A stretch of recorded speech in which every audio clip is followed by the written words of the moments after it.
1 नवंबर को योम कर्नाटक मनाया जाता है। इस मौके पर कर्नाटक हुकूमत राज्योत्सव अवार्ड से नवाजती है। मुख्तलिफ शख्सियात जो अलग अलग मैदान में काम करते हैं। कर्नाटक का दूसरा सबसे अहम व बावकार अवार्ड राज्योत्सव अवार्ड से नवाजा जाता है। इस बार तकरीबन 5 शख्सियात मुस्लिम कम्युनिटी से हैं जिनमें यह अवार्ड दिया गया है। एक ख़ास शख्सियत हैं जो बेंगलोर से ताल्लुक़ रखते हैं, जिनका आबाई वतन रायचूर है और मुख्तलिफ मैदान में वो एक ड्रामा निगार हैं, एक वॉइस ओवर आर्टिस्ट हैं, डायरेक्टर हैं, एक्टर हैं। मुख्तलिफ मैदान में काम करने के एतराफ़ में उन्हें मजमूई खिदमात का अवार्ड राज्योत्सव अवार्ड से नवाजा गया है। आज ये उनसे बात करने की कोशिश करते हैं। आज हमारे वो मेहमान हैं। ज़फ़र मोहिद्दीन साहब, आपका इस्तकबाल है। आदाब। ज़फ़र साहब बताएं, बहुत ही बड़ा अवार्ड, कर्नाटक का सबसे दूसरा सबसे बावकार अवार्ड है। इस अवार्ड के लिए काफ़ी अहमियत का हामिल है ये अवार्ड आपको मिला है। आप इतने मैदान में काम करते हैं। जब मैं आपको मुतारुफ़ करा रहा था तो इतने आपके मैदान हैं, इतने फील्ड है कि मैं बता नहीं पा रहा हूँ कि आप ही बताएं कि आप किस किस मैदान में काम करते हैं। मैं जहाँ तक जानता हूँ आप एक ड्रामा निगार हैं, आप एक वॉइस ओवर आर्टिस्ट हैं, आप एक्टर हैं, इसके अलावा भी आप बहुत कुछ हैं। आप एक सिविल इंजीनियर हैं, आप आर्किटेक्ट इंजीनियर हैं। आप बताएं कि आप और क्या क्या हैं। देखिए, पहले तो मैं कर्नाटक सरकार का मशकूर हूँ कि कर्नाटक सरकार ने मेरी खिदमात को, मजमूई खिदमात को पहचाना और मुझे इस साल 2025 में राज्योत्सव अवार्ड से नवाजा। और ये अवार्ड मुझे मेरे वतन की कैटेगरी रायचूर के इसमें उन्होंने मुझे दिया है, संकीर्ण कैटेगरी में। रायचूर जहाँ मैं पैदा हुआ, जहाँ मैं पला बड़ा, जहाँ मैंने स्कूलिंग की और वहीं मैंने अपनी 11th और 12th भी किया। उसके बाद बेंगलोर आया। बेंगलोर में मैं आया था इंजीनियरिंग पढ़ने के लिए। मुझे यूईसी में एडमिशन मिला तो मैंने वहाँ आर्किटेक्चर से अपनी डिग्री हासिल की। पढ़ाई के दौरान वैसे जब मैं रायचूर में था तो स्कूल के बाद कॉलेज से मुझे ये ड्रामों का चस्का शुरू हुआ। ड्रामे क्या थे? वो तो एक स्किट्स थे। मुझे सही मानों में थिएटर क्या चीज़ें मालूम नहीं थी जब मैं 10th में था। एक ड्रामा देखा था, वो अदरक के पंजे, तो उससे लगा कि भाई मैं ये कर सकता हूँ। तो मेरी नज़र में वही ड्रामा था। अब सीखूं तो कहाँ सीखूं? पता चला रायचूर में समुदाय कन्नड़ा नाटक का एक ग्रुप है जिसके डायरेक्टर पी गंगाधर स्वामी थे उस वक्त। उनसे मिला तो उन्होंने बोला कि आओ हम कन्नड़ नाटक करते हैं, हमारे साथ नाटक करो। तो मैंने उनके साथ छोटे मोटे रोल या प्रोडक्शन में या कहीं बाजू खड़ा हुआ हूँ, इस तरह के रोल्स किए। और उसी दौरान मेरा सिलेक्शन इंजीनियरिंग सीट का हो गया बेंगलोर में, तो मैं बेंगलोर आ गया। जब यहाँ इंजीनियरिंग में एडमिशन लेने के बाद फिर मैं यहाँ ढूंढा कि यहाँ थिएटर कहाँ करते हैं लोग। तो मुझे पता चला कि कुछ रविंद्र कला क्षेत्र में कन्नड़ थिएटर होती है, तो वहाँ मैं गया। 1-2 ड्रामे थे, आस्पोटा वगैरह, उसमें मैं छोटे रोल किए। फिर मुझे पता चला कि बेंगलोर लिटिल थिएटर एक बहुत पुरानी थिएटर ग्रुप है। अब आज वो 75 ईयर ओल्ड है, तब वो 25 साल हुए थे उसको। तो उस थिएटर से जुड़ गया मैं। वहाँ भी छोटे मोटे रोल्स किए, प्रोडक्शन में किया, सेट्स में काम किया। तो एक प्ले वो कर रहे थे प्रोफेसर बी चंद्रशेखर, उन्होंने मुझे एक रोल दिया, वो था लिटिल क्ले कार्ड। वो एक संस्कृत ड्रामा है जो हज़ारों साल पुराना है, बिफोर क्राइस्ट का संस्कृत का ड्रामा है, मिर्चाकटिका। उसका अंग्रेज़ी वर्शन वो कर रहे थे, लिटिल क्ले कार्ड। उसमें मुझे रोल मिला। फिर इसी तरह मैं कन्नड़ ड्रामों में मेरा शौक़ हुआ, कन्नड़ ड्रामे करता रहा। फिर पता चला कि यहाँ हिंदी ड्रामे भी होते हैं, तो फिर मैं कुछ हिंदी थिएटर ग्रुप, एक ही हिंदी थिएटर ग्रुप था उस वक्त, कलायन, तो उसमें मैंने 2-3 छोटे रोल्स किए। फिर लगा कि मेरी मादरी ज़ुबान उर्दू है, तो क्यों ना मैं उर्दू में अपने ड्रामे पेश करूं, क्योंकि मैं बहुत कंफर्टेबल था उर्दू से। अंग्रेज़ी तो जानता था लेकिन उर्दू मेरी मादरी ज़ुबान थी। तो मैंने ड्रामा चुना दरवाज़े खोल दो, जो कृष्ण चंद्र का ड्रामा था। उसको हमने पेश किया, मैं और सईद साहब ने मिलकर। वो पहला ड्रामा हमने किया। सईद साहब यानी कि कर्नाटक उर्दू एकेडमी के साबिक चेयरमैन रहे हैं, मेमनून सईद साहब, प्रोफेसर मेमनून सईद साहब। उनके साथ उन्होंने वो ड्रामा प्रोड्यूस किया, तो मैंने वो ड्रामा किया। काफ़ी लोग पसंद किए उस ड्रामे को। उसमें अहमद जलीस थे जो बाद में डिप्टी डायरेक्टर हो गए दूरदर्शन में, मिलनसार साहब थे, बहुत से लोग थे जिनको लेकर मैंने वो ड्रामा किया, और एफटीआई के एक अदाकार थे अनिल कुमार। तो सालार पेपर में एक फुल पेज लोग जो है नहीं उस ड्रामे की तारीफ में आर्टिकल लिखे, तो मेरा हौसला बुलंद हुआ। मुझे लगा कि भाई वाकई लोग पसंद करते हैं तो मुझे ये काम करना चाहिए। फिर इसके बाद मेरी हिम्मत अफजाई हुई, लोग चाहने लगे, तो फिर मैंने ज़बां मिली है मगर किया, वास्तु चक्कर किया, बहुत से हिंदी ड्रामे किए। फिर ज़िक्र गालिब जो मैंने ड्रामा किया, उस ड्रामे से मुझे बहुत नाम मिला, जिसको मैंने दुबई में इंडियन कौंसलेट में किया, हिंदुस्तान के मुख्तलिफ़ शहरों में किया। टीपू सुल्तान के ख्वाब जब मैं गिरीश कर्नाड से मिला, गिरीश कर्नाड साहब के साथ मैं 20 साल रहा, शंकर नाग के साथ मैं 4-5 साल रहा, बहुत जल्दी गुजर गए शंकर नाग। वो मालगुडी डेज़ जब बना रहे थे तो मैं बच्चा था, तो छोटे मोटे रोल्स कर रहा था और मेरी आवाज़ उनको पसंद थी, तो हर कैरेक्टर को आवाज़ भी देता था। बाद में इत्तेफाक ये हुआ कि मैं मालगुडी डेज़ सीरियल के 13 एपिसोड्स के डायलॉग्स भी लिखा, जो मेरे लिए बाइस फ़ख्र की बात है। गिरीश कर्नाड साहब के साथ काफ़ी काम किया। उनका जो स्वराज नामा था उनको मैं एज ए असिस्टेंट डायरेक्टर काम किया। फिर उसमें जबकि अमरीश पुरी भी थे, ओम पुरी भी थे, लेकिन गिरीश साहब को मेरी आवाज़ बहुत पसंद थी, तो उन्होंने कहा कि ज़फ़र तुम इसके नरेशन करो। तो 13 एपिसोड्स के जो नरेशन है, जो पीछे वॉइस ओवर है, वो मेरी आवाज़ है स्वराज नामा में, जो मुझे बड़ी खुशी हुई। शमा जैदी के साथ, बड़े बड़े लोगों के साथ काम कर रहे। एम.एस. सत्यू साहब के साथ मैंने कन्नड़ फिल्म की गड़िगे, उसमें काम किया, और उनके कई ड्रामों में उनके डॉक्यूमेंट्रीज़ को आवाज़ दी। तो मेरा ये ड्रामों का, टीवी का, सतीश कौशिक के साथ मैंने पहला सीरियल किया, वो डायरेक्टर थे सारा जहाँ हमारा। तो मेरी हिम्मत अफजाई बढ़ते गई, मैं दिन ब दिन अच्छे से अच्छे ड्रामे पेश करता गया। लेकिन आप ड्रामे से किस तरह से जुड़े रहे? क्योंकि ज़्यादातर लोग ड्रामे से फिल्मों में चले गए, क्योंकि फिल्म का एक बहुत बड़ा मैदान होता है। कैसे आप फिल्म से बचे रहे? यानी कि ज़्यादातर आपके जो हैं वो ड्रामे में बचे रहना बहुत चैलेंजिंग काम होता है, क्योंकि लोग ज़्यादातर आजकल जिस तरह से देख रहे हैं ट्रेंडिंग, जो भी एक्टर आता है वो स्टार्टिंग में थिएटर से आता है, लेकिन उसके बाद फिल्म में वो स्टार बनने का उसे मौका मिल जाता है। लेकिन आप दोनों में भी बैलेंस बनाए रहे और ख़ास करके ड्रामा आपने नहीं छोड़ा। जी, देखिए ड्रामा बुनियाद है। जितने भी फिल्में बाद में बनी, फिल्म आई, वो उसका बेसिक जो है ड्रामा है। आप उर्दू में आगा हशर कश्मीर को लीजिए, पारसी थिएटर को लीजिए, ड्रामों से ही तो फिल्में बनने लगी बाद में। पहले पारसी थिएटर था, फिर जब कैमरा आया, मूविंग कैमरा आया, तो फिल्में बनने लगी। लेकिन ड्रामा बेसिक है। जिस तरह से हिंदुस्तानी संगीत बेसिक है, फिल्मी संगीत उसका एक छोटा मोटा हिस्सा है, उसी तरह फिल्में भी छोटा मोटा हिस्सा है। थिएटर बुनियादी है। अगर जो आदमी थिएटर करता है वो फिल्में भी कर सकता है, लेकिन जो आदमी फिल्में करता है वो थिएटर नहीं कर सकता। बिल्कुल। तो नसीरुद्दीन शाह एक ऐसे एक्टर हैं हमारे पास जिन्होंने थिएटर से शुरुआत की, लेकिन फिल्में भी की, लेकिन फिल्में करने के बाद भी उन्होंने थिएटर नहीं छोड़ा। बहुत से एक्टर्स फिल्मों में जाने के बाद थिएटर छोड़ देते हैं, लेकिन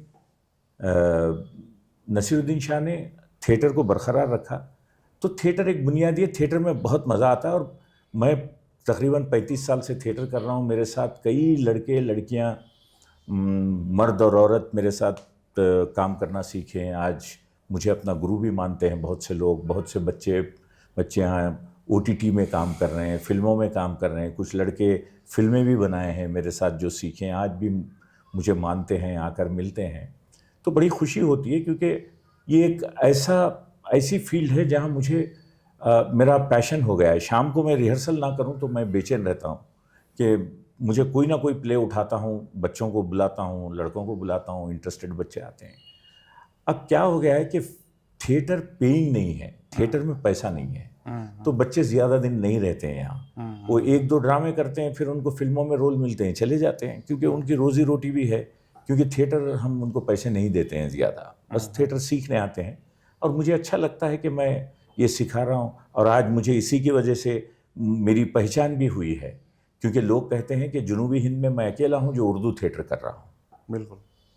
अच्छा, ये बताएं कि चूंकि आप थिएटर से लगातार जुड़े रहे, लेकिन साथ साथ अब सियासत में भी आपका अमल दखल रहा। आप पहले कांग्रेस में थे, उसके बाद आपने कांग्रेस से इस्तीफा दे के ठीक इलेक्शन से पहले आप आम आदमी पार्टी ज्वाइन कर लिए, और कहीं ना कहीं आपको आम आदमी पार्टी ज्वाइन करने का शायद नुकसान भी हुआ, क्योंकि यहाँ आम आदमी का तो खाता भी नहीं खुला और सरकार जो है कांग्रेस की बन गई, जिस जो कि आप पहले पार्टी में थे। तो इसका कहीं ना कहीं आपको अफसोस भी होता होगा कि आपने कांग्रेस अचानक ऐसे वक्त में छोड़ा जबकि सरकार कांग्रेस की बनने वाली थी। देखिए, मैं शुरू में कभी पॉलिटिकल पार्टी से जुड़ा नहीं रहा। हाँ, मैं ज़रूर सोशल एक्टिविस्ट रहा। मैंने हर मुद्दे पर आवाज़ उठाई, चाहे national council for promotion of Urdu का मुद्दा था तो मैंने प्रोटेस्ट किया टाउन हॉल के सामने, जहाँ गिरीश कर्नाड साहब मेरे साथ रहे, और बहुत से दूसरे, इवन सीएए में मैं प्रोटेस्ट में शामिल रहा, अपनी आवाज़ उठाई। जहाँ भी मुझे लगा कि नाइंसाफ़ी हो रही है वहाँ मैं आवाज़ उठा रहा। तो एक बार यूँ हुआ कि भाई कांग्रेस पार्टी के एक बड़े लीडर जो प्रेसिडेंट हैं, उन्होंने मुझसे कहा कि भाई तुम एक अच्छे एक्टिविस्ट हो, पॉलिटिकल पार्टी में क्यों नहीं आते। तो मैंने कहा कि देखिए भाई, मैं आवाज़ उठाता हूँ पॉलिटिकल, नहीं आप हमारे साथ आइए। तो उन्होंने मुझे स्पोक्स पर्सन बनाया। उनका नाम है गुंडू राव, दिनेश गुंडू राव दिनेश साहब। गुंडूराव। उन्होंने मुझे कांग्रेस में बुलाया और मुझे स्पोक्स पर्सन बनाया। तो मैं दिन में 2-3 टीवी को इंटरव्यूज़ देता रहा कांग्रेस की बात, क्योंकि मैं बीजेपी और आरएसएस के ख़िलाफ़ हूँ, ये सब लोग जानते हैं, हर मेरी तकरीर में मैंने बात की है। तो कांग्रेस का एक ऐसा प्लेटफॉर्म मिला मुझे जहाँ से मैं अपनी बात कर रहा था। वैसे मैं स्टेज पर तो कर ही रहा था, देखिए मैं जितनी बात थी मैं स्टेज के ज़रिए अपनी बात कहता था। अब मुझे एक बड़ा प्लेटफॉर्म मिला था पॉलिटिकल पार्टी का, कांग्रेस का। तो मैं कांग्रेस से भी जो है नहीं, काफ़ी तकरीरें की मैंने, बात की, वो किया। फिर उसके बाद एक बात ये भी हुई, क्योंकि मेरा वतन रायचूर था, तो कुछ लोगों ने कहा कि भाई तुम रायचूर से क्यों नहीं कंटेस्ट करते। तो मैंने रायचूर में कई प्रोग्राम्स किए, मुशायरे किए, लोगों से मिला, वो किया, लेकिन पॉलिटिकल पार्टी से कंटेस्ट करने के लिए एक टिकट भी चाहिए होती है, क्योंकि अगर आप इंडिपेंडेंट कंटेस्ट करें तो आपको कोई पूछता भी नहीं है। तो अब जानते हैं कि एक टिकट के लिए बहुत बड़ी भाग दौड़ करनी पड़ती है। तो एक मौका आया भी था जब कांग्रेस मुझे टिकट देना भी चाहती थी और मैं जाना भी चाहता था, लेकिन कुछ वजूहात की वजह से मैं नहीं जा सका। क्योंकि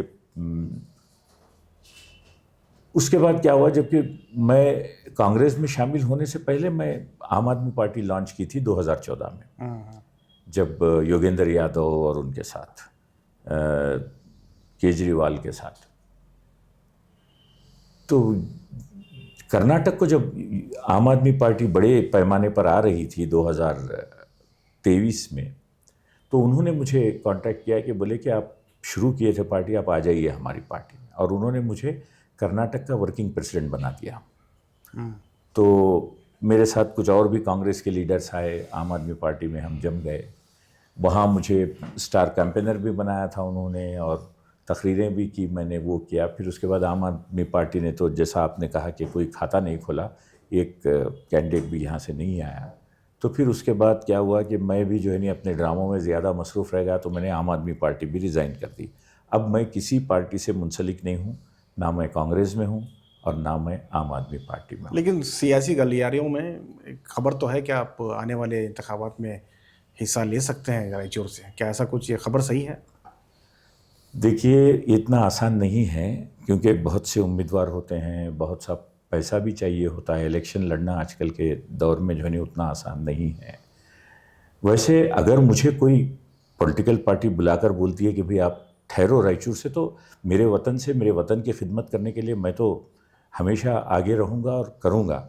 लेकिन अब वैसे कोई हालात तो नहीं है, अब वैसा कोई, ना तो मैं किसी पॉलिटिकल पार्टी में हूँ, तो मैं नहीं समझता कि अब ऐसा कुछ मेरे जहन में ऐसी कोई बात तो है नहीं। ये सुनने में आता है कि आप खड़गे साहब के भी काफ़ी करीब हैं, और हो सकता हो कि आने वाले दिनों में आप कांग्रेस ज्वाइन करें, क्योंकि कुछ लोग कह रहे थे कि आप कांग्रेस ज्वाइन करने वाले हैं। तो हो सकता हो आप कांग्रेस ज्वाइन भी करें और आगे इंतखाबात भी लड़ें। क्या आप इसके लिए कुछ तैयार हैं, मेंटली आप प्रिपेयर करें हैं या? देखिए, खरगे साहब से तो हमारे बहुत पुराने मरासिम हैं, क्योंकि वो गुलबर्गा के हैं, हम रायचूर के हैं, तो उनके ख़ानदान से मेरे मरासिम हैं। और वैसे भी कांग्रेस के दूसरे लीडरों के ख़ानदान से भी मैं काफ़ी क़रीब हूँ। और कांग्रेस के जितने लीडर हैं, चाहे आप रोशन बेग का नाम ले लीजिए उस वक्त, चाहे आप हमारे खमरुल इस्लाम साहब थे, उनका नाम ले लीजिए, जाफ़र शरीफ साहब का नाम ले लीजिए, इन सब के साथ मैं कहीं ना कहीं उनके कामों में पीछे रहा हूँ और उनके साथ काम किया हूँ।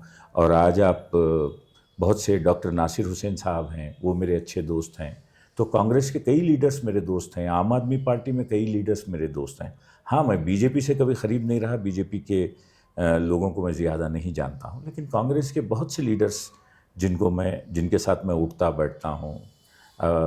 तो ये है, लोगों को लगता भी है शायद मैं कांग्रेस में हूँ, लेकिन अब फिलवक्त तो मेरा ऐसा कोई इरादा है ही नहीं। लेकिन आप इसके बावजूद जो है कर्नाटक हुकूमत की उर्दू एकेडमी के रुकन भी हैं और कई इदारों से आप जुड़े हैं। आप अलायंस फ्रांसेस के चेयरमैन भी रहे थे, अभी शायद उसके रुकन भी हैं। तो ये सारी एक्टिविटीज़ भी आपकी चल रही है साथ साथ। देखिए मेरा मैं एक शेर है, एक नज़्म है हमारे फैज़ अहमद फैज़ साहब की कि कुछ इश्क किया कुछ काम किया। मैंने ज़िंदगी में इश्क किया और काम किया। इश्क का मेरा मतलब है कि अब जैसे ड्रामे से मेरा इश्क है, आवाज़ की दुनिया से मेरा इश्क है, आर्किटेक्चर से मेरा इश्क है, एक्टिविज़म से मेरा इश्क है। तो ये मेरे क्या बोलते हैं उशाक में शामिल हैं, मतलब जिनसे मैं इश्क करता हूँ और काम करता हूँ, क्योंकि रोज़ी रोटी तो कमानी, आपको जीना है। तो आर्किटेक्चर में काम किया, आवाज़ से मुझे कभी पैसे मिल जाते हैं, एक्टिंग से कभी पैसे मिल जाते हैं, तो ये मेरे काम है। तो ज़िंदगी में कुछ इश्क किया, इस तरह से कई शोबों से जुड़ा रहा और कुछ ना कुछ करता रहता हूँ। उसी तरह मुझे लोगों ने कहा कि भाई आप आ जाइए इसमें, तो इंडो फ्रेंच कल्चरल सेंटर है वो अलियांस फ्रांस से, तो वहाँ मैं 2 बार मुंतखब हुआ एज ए सदर। तो वहाँ भी मैंने अपना कल्चरली मैं काफ़ी एक्टिव रहा, वहाँ से भी मैंने काफ़ी ड्रामे किए, काफ़ी काम किया। तो जहाँ जहाँ मेरा दिल कहता है कि मैं यहाँ करूँ, आर्ट और कल्चर से तो मैं काफ़ी जुड़ा हुआ हूँ। साथ ही साथ सियासत भी जुड़े हुए हैं। सियासत तो है, देखिए सियासत हमारे खून में भी है। देखिए मेरे दादा, मेरे चाचा, ये सब मेरे चाचा भी काउंसलर रहे हैं। रायचूर से मेरे अंकल जो हैं, मेरे मामू जो थे वो उमर साहब, वो भी वहाँ के एमएलए रहे हैं। तो उनके तकारीरों में उसमें शामिल रहा, तो कहीं ना कहीं मैं जुड़ाव रहा हूँ। क्योंकि और जाहिर है कि हर आदमी को सियासत से जुड़ा रहना चाहिए, भले ही वो पार्टी में हो या ना हो। लेकिन देखिए वोट डालना भी तो सियासत में ही शामिल है। बिल्कुल। आगे आपका क्या प्लान है? चूँकि एक बड़े प्लेटफॉर्म पर हैं आप, मुख्तलिफ़ इदारों से जुड़े हैं आप, भले ही किसी सियासी पार्टी में नहीं, लेकिन मुमकिन है कि आप किसी सियासी पार्टी से जुड़ जाएँ, ख़ास करके आप कांग्रेस की तरफ आपका झुकाव है। इसके अलावा आप अभी चूँकि एक बड़ी कामयाबी कर्नाटक हुकूमत की तरफ से इतना बड़ा एज़ाज़ आपको मिला है, तो आने वाले दिनों में आपका क्या मंसूबा है? आप क्या करना चाहते हैं और क्या बाकी है, या फिर ऐसी कोई ख्वाहिश है आपकी कि आप ज़िंदगी में ये काम करना चाहते हैं? देखिए कांग्रेस पार्टी एक ऐसी पार्टी है जो सबके साथ लेके चल रही है। मुझे वो मखदूम मोहिउद्दीन का शेर याद आता है कि हयात लेके चलो, कायनात लेके चलो, चलो तो सारे ज़माने को साथ लेके चलो। ये कांग्रेस पार्टी का रूल है और ये सबको साथ लेके चलती है, इसलिए मुझे कांग्रेस पार्टी अच्छी लगती है। लेकिन अब इस वक्त तो मैं इसमें नहीं हूँ। लेकिन अगर आगे मुझे कोई मौका देते हैं, कुछ काम करने का देते, तो मैं करूँगा। वैसे मैं अपना थिएटर में हूँ और अपनी अब तो मैं 60 साल का हो चुका हूँ, तो मुझे थिएटर करने में मज़ा आता है, तो मैं थिएटर करता हूँ। थिएटर के ज़रिए भी मैं जो है नहीं अपनी पॉलिटिकल बातें भी करता हूँ, अपने मुद्दों को जो है नहीं मैं थिएटर के ज़रिए लोगों तक पहुँचाता हूँ। तो अगर कोई पॉलिटिकल पार्टी भी मुझे मौका देगी तो कल उसके प्लेटफॉर्म से भी मैं बात करूँगा। ऐसा नहीं है कि मुझे उनसे कोई आपका एक ड्रामे जो हैं, आपके बहुत सारे ड्रामे हैं। वैसे मैं जो सबसे मेरा फेवरेट ड्रामा है जो मैं आपके देखा हूँ, उसमें गालिब का जो आपका रोल है वो काफ़ी बहुत अच्छा लगता है। ख़ास करके जिस तरह से नसीरुद्दीन शाह ने गालिब के रोल को जिस तरह से अदा किया है, पूरे मुल्क में, बॉलीवुड में एक बड़ा नाम है। नसीरुद्दीन शाह को दूसरा गालिब भी कहते हैं। तो इसी तरह से कर्नाटक की सतह पर जो है गालिब की शक्ल में आप उभरे हैं। क्या ये कैरेक्टर आपको इतना ही अजीज़ है दूसरे ड्रामे के किरदारों में? क्या किरदार को आप एंजॉय करते हैं? देखिए मुझे उर्दू से मोहब्बत रही है। मेरे घर में उर्दू का चलन रहा है। मेरे दादा उर्दू के शायर, मेरे चाचा और मेरे बड़े भाई भी उर्दू के शायर। तो घर में मुझे उर्दू माहौल मिला है और बचपन से जो शायराना मेरा ज़ौक़ रहा है उसमें मिर्ज़ा गालिब मुझे बहुत अट्रैक्ट, जैसे जैसे मैं जवान हुआ और जैसे जैसे मुझे सूझबूझ आई तो मिर्ज़ा गालिब से मैं बहुत मुतासिर होता गया।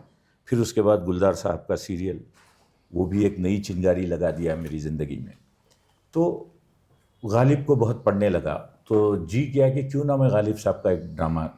तो मुझे ख्याल आया उनके खतूत जो उन्होंने अपने दोस्तों को लिखे थे, अपने रिश्तेदारों को लिखे थे, उसका एक कलेक्शन था।